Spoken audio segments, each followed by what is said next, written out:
Engineer Mohammad Ali Mirza को गिरफ्तार कर लिया गया है। जैसा कि बात आपके इल्म में है कि इंजीनियर मिर्जा को गिरफ्तार कर लिया गया या जो मेंटेनेंस ऑफ पब्लिक ऑर्डर है उसके तहत प्रोटेक्टिव कस्टडी हिफाजती तहवील में ले लिया गया। जो मेन चीज है कि इस वक्त चूंकि सेकुलर धड़ा कहें आप उसको एक जथा कहें, वो टोटली गलत स्पिन अप्लाई करने की कोशिश कर रहा है कि क्यों प्रोटेक्टिव कस्टडी में लिया गया है इंजीनियर को। ना क्या 295C लगनी चाहिए, एक लीगल मामला है, तहकीक बहरहाल हो और उसके बाद मुल्क का जो एक लीगल फ्रेमवर्क है उसके अंदर रह के काम ये हो सकता है। But this is not to say कि 295C ये एक आखिरी मंजिल है कि नहीं, वो लगनी चाहिए। जो दूसरी साइड है सेकुलर्स की, आप लोग हर चीज बेच के खाने वाले लोग हैं, लोगों की गुर्बत बेच के खाने वाले लोग हैं। हम गरीब के लिए बात कर रहे हैं, सिस्टम के बेनिफिशियरी हैं, सिस्टम के खिलाफ बात कर रहे हैं, इनके सिस्टम बेच के खाने वाले हैं, अकलीतों के हक में बात कर रहे हैं, अकलीतों को बेच के खाने वाले। मैं बड़ा कूल आदमी हूं, मुझे आप मुला ना कहिएगा, I am a cool boy, I am a cool girl. एक आदमी है जिसने क्रिश्चियंस के ऊपर गलत इल्जाम लगाया। ये आपको पता है कि रिलीजियस सेंसिटिविटी पाकिस्तान में किस लेवल की है। उनके ऊपर इल्जाम लगाने के बाद फिर उसको डबल डाउन नहीं किया, ट्रिपल डाउन नहीं किया, बल्कि क्वाड्रुपल डाउन किया। वो लफ्ज कहा क्रिश्चियंस के हवाले से बार बार कहा, जबकि क्रिश्चियंस खुद कह रहे हैं कि देखो भाई हमने ये चीज नहीं कही है। आप क्लेम कर रहे हैं कि आप अकलीतों के साथ खड़े हैं, आप कंडेम तो कर दें कि एक आदमी अकलीतों के खिलाफ मुसलसल झूठ बोले जा रहा है, आप उसके दिफा के लिए आगे हैं। ऑल ऑफ सडन आपको अकलीतें अच्छी नहीं लग रही हैं। जाहिल आदमी जो होता है ना, जिसकी कोई अच्छी ग्रूमिंग नहीं होती है, उसको अंदाजा नहीं होता इस चीज का कि मैंने अगर गलत किया है तो उसके बाद मैं माजरत करूंगा तो मेरा कद बढ़ेगा। ऐसे माहौल में इस तरह की शरारत करने की आखिरकार जरूरत है ही क्या।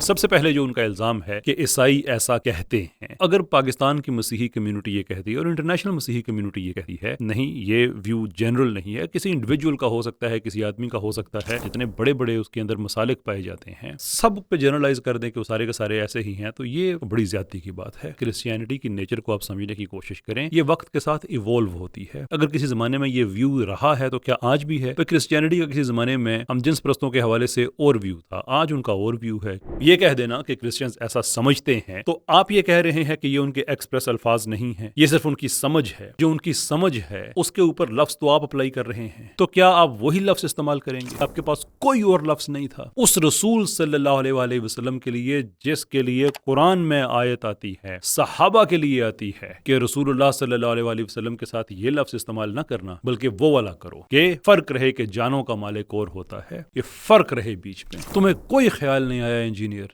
मैंने बहुत उलमा से ये बात पूछी, वो लफ्ज जो इसने इस्तेमाल किया बार बार, तो क्या उससे शादी जायज है? हर जगह से एक ही जवाब है, बिल्कुल जायज नहीं है, बिल्कुल जायज नहीं है। अगर आप इस चीज को लोगों में आम कर देते हैं, क्रिश्चियन या अहले किताब की बाकी खवातीन ऐसा नजरिया रखती हैं जो उनसे भी शादी जायज है, तो इसका नतीजा ये है तौहीन रसालत कोई इतनी बड़ी बात नहीं है। जो रिलीजन तौहीन करने वाली खातून से शादी करने की इजाजत दे सकता है तो तौहीन को तो इतना सीरियस नहीं लेता ना। फिर ये क्यों आप लोगों ने खुद ही कानून बना दिए हैं वगैरह, बात वहां तक चली जाएगी।